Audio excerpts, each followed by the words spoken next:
Hi everybody. If you like the video you see today, please like and comment and interact with me. Better yet, please subscribe. Follow me on social media. I'm on Facebook, I'm on Instagram. The descriptions are below, so it's easy for you to just click it. I have a website, also gonna write it down below. When I first started enhanced community quarantine, I said to myself, what can I do?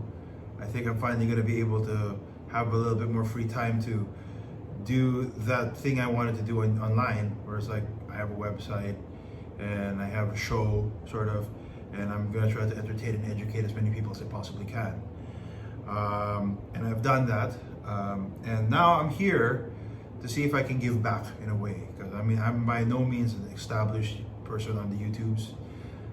By no means got a great follower base so far. In fact, I only have like 8 or 9 subscribers right now on YouTube, so please subscribe, I need more. But what I would like to do is I would like to find a way to give back, because some things have been bugging me right now, and it's the fact that a lot of people during this time of crisis are in need. And so I'm thinking of a way to sort of give back to them. So here's what I propose to do. Because of the ECQ and the social distancing, there's a lot of new platforms out there for people to do video chat. Well, guess what? I thought to myself, what if I got myself on a video chat with you and your group for a little bit of donations? Basically, there's no minimum or maximum of how much you can donate, but any kind act of kindness will do. And in return, I will do some of the stuff that the videos are known for. I could do a bass for noobs class with you guys, or I could do a Jiu-Jitsu for noobs or class for those who don't know Jiu-Jitsu, or I could talk Jiu-Jitsu with you for a little bit. You know what I mean? Whatever. Because like the videos that I'm doing, these are like apparently my most popular videos. I could do a master class in mixing, a cocktail mixing master class or something like that. Whatever you want, I can do that on any platform. And of course, obviously the cocktail mixing master class goes without saying. There's also a little bit of drinking involved, so yeah, let's try that. I think the idea is just to collect money so that I could be able to give all the proceeds to those who are in need. So please follow me below, comment below, interact with me. I will answer you back, and let us try to set all of this stuff up, because I'm willing to do this stuff. Anything I can do to help. So please get in contact with me.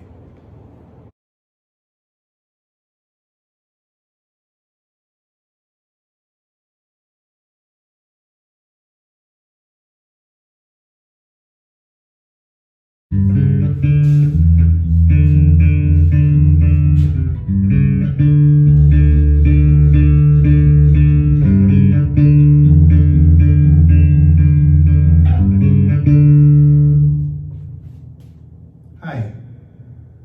I clearly have run out of ideas for videos, but because I set this up so that I could have, I could sing that song.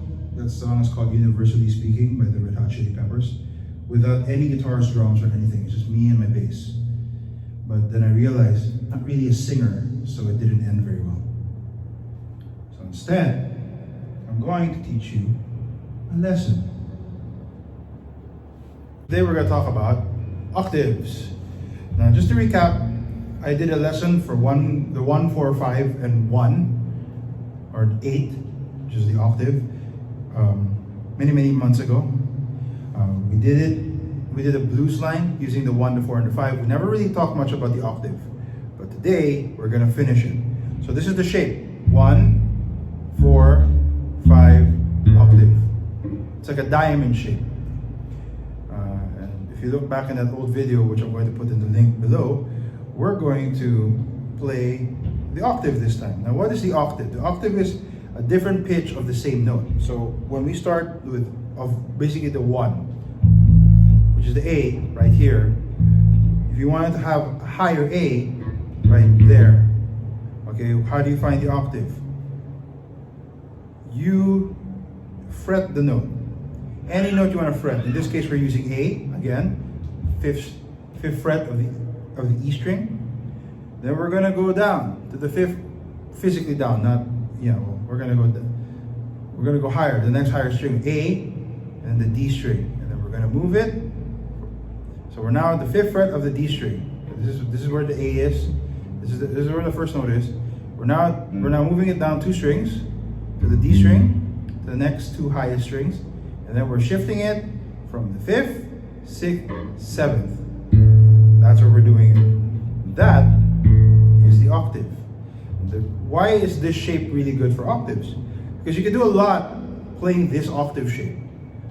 However, it is the only octave shape really where you don't have to stretch your hand out to play both notes. Now, imagine what would happen if you had to play this note on the same string as this. You'd have to go all the way down here to play this note. And so if you're gonna do that, and then you wanted to play on one string, you have to slide. That's not very efficient. So how do we use this octave? So let's recap the 1, 4, and 5. We can play a nice little line that goes.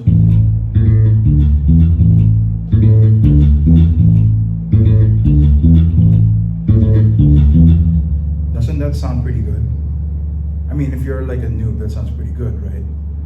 So that is how we use the octave.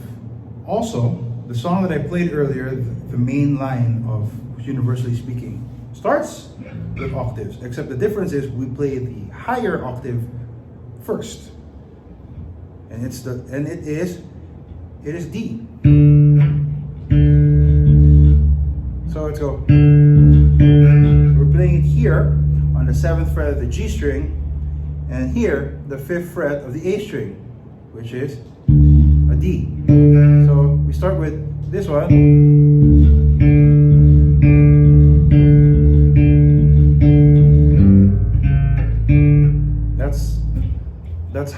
That's how you build it. That's the octave. So if you went back to A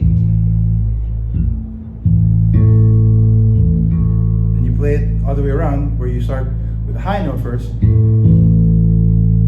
that's how it sounds. That's how you do that. Other octave shapes are a little bit more complicated. I'm gonna show it to you, but we're not gonna talk too much about it. So if you wanted to play an octave on the same note, on the same string, you'd have to go 12 frets. So if you wanted to play an open E, which is this string right here, if you wanted to play a higher E, you go to the 12th fret. You'll see it if you have a fret marker on your bass. It's the one with 2 dots on it. That's the 12th fret. So this is the octave for all the open strings. So here we have a 5-string bass. I don't recommend you learning with a 5-string bass. So the open strings are B, E, A, D, G. If you play them on the 12th fret, it's B, E, A, D, G. Still the same notes as the open strings, but higher pitched. The other thing is how to find an octave when you are just the string underneath. Ideally at seven spots. So for example, I have an open B. It's very low. I want to find this guy, the equivalent of this guy on the E string, which is this string, just this string right here. Okay? That's where it is. Because basically that's where it is. It's just like that. So you add 7, then you go to the next highest string. That's an octave. So if I were to play this note, C sharp. I go down 7. So 1, 2, 3, 4, 5, 6, 7. Then here, C sharp. Or I could go 1, 2, 1, 2, then one more, then down one more.